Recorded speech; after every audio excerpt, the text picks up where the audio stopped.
Another good news, Pangulong Ferdinand R. Marcos Jr. kumpiyansa na magpapatuloy ang pagtutulungan ng ASEAN at Korea.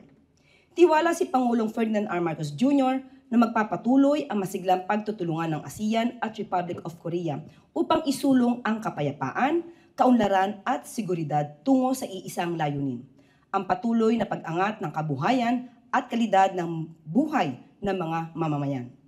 Sa kanyang intervention na nagganap sa 28th ASEAN Republic of Korea Summit, kaninang umaga, binigyang pansin ni Pangulong Marcos Jr. ang matatag na pakikipagtulungan ng Korea sa ASEAN sa mahalagang larangan kagaya ng cybersecurity, ekonomiya at socio-cultural na ugnayan.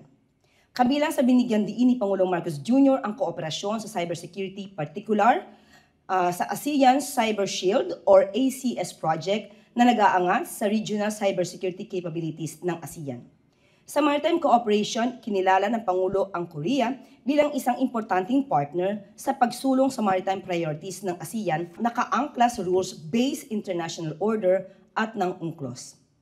Binigyang pansin din ni Pangulong Marcos Jr. ang economic cooperation ng Korea, kung saan malugod na tinanggap ng Pilipinas ang pagsisimula ng mga pag-uusap para paunlarin at palawakin ang Asia-Korea Free Trade Area o AKFTA.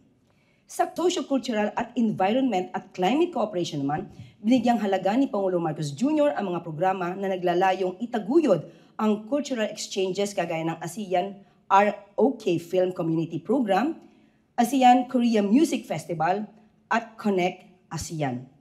Pinuri rin ng Pangulo ang malaking ambag ng Korea sa papangalaga sa kalikasan kagaya ng Clean Air for Sustainable ASEAN o CASA at ASEAN-Korea Cooperation for Methane Mitigation or AKCMM.